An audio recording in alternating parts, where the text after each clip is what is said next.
अधिकारियों को मैंने 2 घंटे पहले कहा कि मुझे कि किसान तालाबंदी करेंगे और प्रशासन को अंदर अंदर पेशाब भी करने मारने। नमस्कार, मैं जतन सिंह और आप देख रहे हैं चूरू झलक। आज सुबह से ही जो सिद्धमुख तहसील कार्यालय है उसके बाहर किसानों का है वो धरना प्रदर्शन जारी रहा था। सुबह 11 बजे से ये धरना प्रदर्शन शुरू हुआ और अंत में लगभग 4 बजे के आसपास राजगढ़ एसडीएम यहाँ पर पहुंचे और किसानों के साथ समझाइश हुई है, वार्ता हुई है 1 सवा घंटे की। उसके बाद में किसान वहां से धरने से उठे हैं। ये किसान सुबह 10 बजे ही सिद्धमुख आना शुरू हो गए थे। आसपास के 50 गाँव के किसान हैं वहाँ पर, बताए जा रहे थे कि वो 50 गाँव के किसान हैं वहाँ पर पहुँचे हैं। काफ़ी ज़्यादा गाड़ियाँ भी वहाँ पर पहुँची हैं। मैं दिखाने की कोशिश करूँ आपको, बता दूँ सुबह 11 बजे से धरना शुरू हुआ। काफ़ी जो किसान नेता पहुंचे थे उन्होंने संबोधित किया जनता को और तकरीबन 1:40 पर जो मोहन ढाका हैं यहाँ के कार्यकर्ता हैं किसान सभा के, उन्होंने आह्वान किया मंच से कि आने वाली 20 मिनट के अंदर कोई उच्च अधिकारी अगर यहाँ नहीं पहुँचता है तो तहसील कार्यालय को ताला लगा दिया जाएगा। जैसे जैसे वक्त बीतता गया कोई नहीं पहुंचा। ये 2 बजे की तकरीबन बात है। उस 20 मिनट उनका पूरा हो चुका था। उस 20 मिनट पूरे होने के बाद वहां से तमाम वो सैकड़ों की संख्या में जो लोग बैठे हुए थे, तस्वीरें हैं वो आपको दिखाने की कोशिश है वो कर रहा हूँ। वहाँ पर जो पब्लिक जो बैठी हुई थी, किसान जो बैठे हुए थे, अपनी मांगे मनवाने के लिए जो आए हुए थे वो तहसील कार्यालय के अंदर घुस जाते हैं। पुलिस हालांकि रोकने की कोशिश करती है लेकिन नाकाम रहती है क्योंकि जो किसान थे उनकी संख्या ज़्यादा थी और पुलिस भी है पीछे हट जाती है। उसके बाद प्रशासन है वो तहसीलदार जो कार्यालय है उसके बाहर पहुंचते हैं और जो चारदीवारी है उसके अंदर है वो जनता पहुंचती है और नारेबाजी करती है। यहाँ पर सरकार के खिलाफ नारेबाजी हुई है, साथ साथ में जो प्रशासन है उसके खिलाफ भी नारेबाजी हुई है। आपको बता दें 2 बजे का ये वक्त था और उसके बाद भी राजगढ़ के एसडीएम है वो 4 बजे वहाँ पर पहुँचते हैं क्योंकि आज जो नगर पालिका है उसके अंदर मीटिंग चल रही थी जिसकी वजह से व्यस्त थे। वो 4 बजे यहाँ पर पहुँचते हैं। उनके साथ यहाँ के वर्तमान विधायक मनोज नांगली भी पहुँचते हैं। उसके बाद जो एसडीएम है वो संघर्ष समिति के सदस्यों के साथ में अंदर पहुंचती हैं और वहां पर संघर्ष समिति से वार्तालाप है वो उनकी जारी रहती है। 1 सवा घंटे की वार्तालाप चली। आपको बता दूं इसी दौरान विधायक मनोज नांगली हैं वो जनता के साथ बाहर जो चारदीवारी थी जहां पर जनता बैठी हुई थी, नारेबाजी कर रही थी, उनके बीच पहुंचते हैं और वहीं पर बैठे रहते हैं। यानी कि मनोज नांगली हैं वो अंदर नहीं गए। इसके बाद काफ़ी देर तक जनता को संबोधित वहाँ पर जो अखिल भारतीय किसान सभा के जो भी नेता वो पहुंचे हुए थे वो उनको संबोधित कर रहे थे।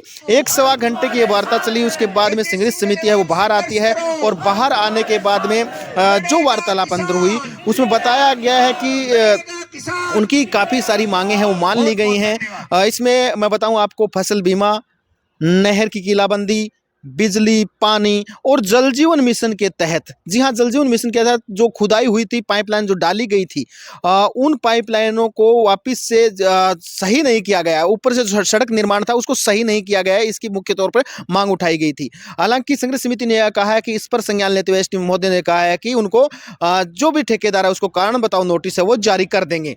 इसके बाद में जो कुछ भी रहा, लेकिन उससे पहले मैं आपको बता दूं, मैं बताऊं जब बाहर किसान बैठे हुए थे, किसान बार बार ये आरोप लगा रहे थे कि देश का पेट भरने वाला किसान अपने हक और अधिकारों को पाने के लिए इस तरह सड़कों पर लड़ेगा तो वो फिर अपने घर पर अपने खेत में काम कैसे करेगा। हर बार इसी तरीके से किसान को लड़ना पड़ता है क्योंकि इस क्षेत्र में मैं बात करूं तो कई बार यहां पर तहसीलदार को ज्ञापन दिया जा चुका है, एसडीएम महोदय को ज्ञापन दिया जा चुका है।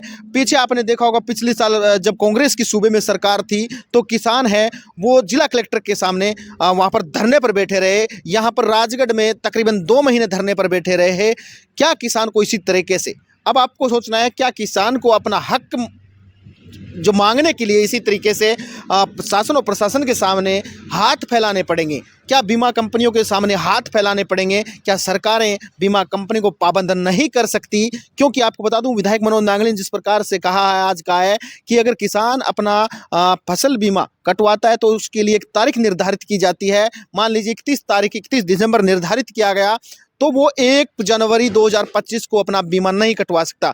उसी प्रकार से सरकारों को, बीमा कंपनी को भी पाबंद करना चाहिए कि अगर आपने यहाँ पर पूरा देख लिया फसल कितना खराब हुई है, कितनी हुई है, और उसके बाद आपने बीमा निर्धारित कर दिया, अभी इतना बीमा किसान के खाते में डालना है, तो एक तारीख निर्धारित होनी चाहिए कि इस तारीख तक इनका बीमा आ जाएगा। अगर नहीं आता है तो अभी अगर समय पर बीमा नहीं चुकाती है फसल बीमा कंपनी तो 12% है वो ब्याज दर भी देगी। लेकिन ये अब की बात है, मेरे मनोज नागड़ी ने यह भी कहा साफ तौर पर, उसमें यह नहीं लिखा गया कि कौन से बीमे पे और कब देगी।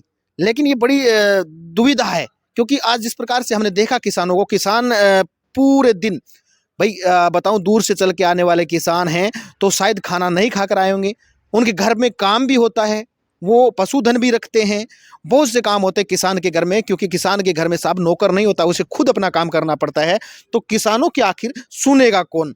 अब संघर्ष समिति ने जो हमसे बाहर आकर कहा है, किन किन बातों पर क्या क्या सहमति बनी है, वो सुनवाते हैं। और उसके बाद में विधायक मनोज नांगड़ी ने क्या कहा आज इस आंदोलन में वो आए, इस धरना प्रदर्शन में आए, उन्होंने क्या कहा है, चलिए वो भी सुनते हैं। देखिए, हमारी मुख्य मांग थी बकाया फसल बीमा क्लेम। उसमें हमें शुरू से ही आपको पता है कि 20 खरीफ से लेके 23-24 खरीफ तक का क्लेम बकाया है।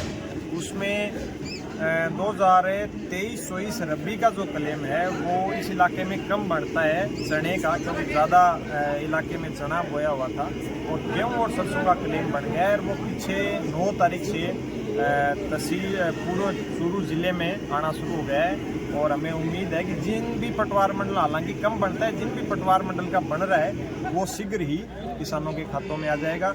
उसके बाद 2021 और 22 का जो फसल बीमा क्लेम आपत्तियों की वजह से रुक गया था, उनको जिला स्तर पर और राज्य स्तर पर जो कमेटियां बनी हुई थी, उन्होंने किसान के हक में फैसला किया गया। और भारत सरकार के अधीन वो विचाराधीन है। जल्द ही भारत सरकार किसानों के हक में फैसला करके हमें ये क्लेम देगी। अगर नहीं देती है सरकार तो हम बहुत बड़ा आंदोलन है चूरू जिले में करेंगे। दूसरी हमारी मुख्य मांग थी नहर की। नहर विभाग में हमारे यहाँ ऑफिसर्स नहीं बैठ रहे थे, तो उसकी वजह से जो नहर का काम था, किलेबंदी का काम था, वो आगे नहीं चल रहा था। अब ये व्यवस्था की गई है कि हफ्ते में 2 दिन यहाँ आईएन साहब बैठेंगे। उनके बैठने के लिए स्थान अभी निर्धारित नहीं हुआ है। नहर कॉलोनी बनी हुई है, लेकिन वो जर्जर अवस्था में, नया स्थान जैसे आवंटित होगा तो हफ्ते में 2 दिन वहाँ नहर के कर्मचारी बैठेंगे। साथ ही किलेबंदी के लिए 17 गाँव में 31 चक निर्धारित किए हैं, जिसमें 10 तो सिर्फ सिद्धमुख के हैं और बाकी 21 सिद्धमुख और भादरा के दोनों के मिला के जो पायलट प्रोजेक्ट के अंदर ये पूरे होंगे। इसके अलावा हमारी जो फसल बीमा में एक जो मुख्य मांग थी वो ये थी कि जो बीमा कंपनी के कर्मचारी हैं वो बगैर डाटा लिए हुए CHM कर रहे हैं। क्रॉप की हेल्थ चेक के नाम पे किसानों की पॉलिसियां रिजेक्ट करने का काम कर रहे हैं। उस पर SDM साहब ने तुरंत प्रभाव से रोक लगाई और 15 जनवरी इससे पहले जो CHM हुई है उनके आधार पे किसी भी किसान की जो पॉलिसी है वो रिजेक्ट नहीं की जाएगी। इसके अलावा अस्पताल, राजकीय महाविद्यालय, राजकीय अस्पताल और रेजडी के स्कूल में शिक्षकों और हॉस्पिटल में डॉक्टर्स की कमी है, उसके लिए अभी सरकार द्वारा ट्रांसफ़र किए जा रहे हैं। तो हमारी ये वार्ता हुई कि ट्रांसफ़र के दौरान कुछ अधिकारियों, कुछ शिक्षकों को और चिकित्सकों को वहाँ नियुक्त किया जाएगा। इसके अलावा कुछ छोटी मोटी समस्याएं थी, जैसे कृषि कनेक्शन थे 2 साल से सिर्फ मात्र 27 किसानों के हैं, उनमें भी अब आगे कृषि कनेक्शन होंगे। एक भिमसाना में एक किसान है सतीश मुंड, उसके खेत में नहर टूटी हुई है जिससे उसकी फसल बर्बाद हो जाती है, तो उसका भी समाधान शीघ्र कर दिया जाएगा। इसके साथ धानोठी बड़ी में 5 दिन से बिजली नहीं थी और 11,000 की लाइन टूटी हुई है, जिसको इनके कर्मचारियों ने एक रस्सी से बांध रखा है। वहाँ स्कूल भी है, उसको भी विद्युत विभाग के कर्मचारियों द्वारा शीघ्र हल कर दिया जाएगा। मांगे आपके सामने अभी भी चर्चा संघर्ष समिति ने आपके सामने रखी थी। भाई सबसे बड़ी मांग बीमा क्लेम की थी, जो 4 वर्षों से कहीं न कहीं किसी न किसी बाधा के कारण रुका हुआ है। दूसरी मांग नहर की चकबंदी की थी। तीसरी मांग छोटी छोटी गाँवों में कोई समस्याएं आती हैं, उन समस्याओं के लेकर के बात थी। तो मैंने पहले भी आपके मेरे भाषण में बताया कि गवर्नमेंट प्रीमियम जमा कराते ही क्लेम आना शुरू हो जाएगा। प्रीमियम अगर जमा हो गया तो आना शुरू हो गया, बताया है। दूसरा नंबर जो आपत्ति पड़ी है 22 की, 23 की, 21 की, 22 की, जो आपत्तियां भारत सरकार के खाते में पड़ी है, वो निस्तान लंबे समय से पड़ी है भारत सरकार के खाते में। वो आज से नहीं पड़ी है, 2 साल से पड़ी है, लेकिन भारत सरकार उसका निस्तारण नहीं कर पाई अभी तक। ये सबसे बड़ी गंभीर बात यह है कि भारत सरकार के सामने भी हम चिट्ठी लिखेंगे कि इनका निस्तारण जल्द से जल्द किया जाए। कब तक निस्तारण कर देगी सरकार, ये मांग करेंगे। तीसरा, अब जल जीवन मिशन के बारे में जो रोडों की बात थी वो मैंने पहले भी बताया और अब भी बता रहा हूँ। ये रिपेयर करेंगे, ठेकेदार की जिम्मेदारी है, उससे कराई जाएंगी, और नहीं करेंगे तो ठेकेदार को अधिकारियों को पाबंद करके करवाया जाए। ठीक है विधायक, तो में गंभीर समस्या है पानी की। जैसे जिस गांव में पानी की समस्या उठी है, सबसे बड़ा मुद्दा है पानी के बिना जीवन नहीं चल सकता। इसके लिए एक तो अभी 26 गांवों का तो प्रोजेक्ट है वो चल रहा है।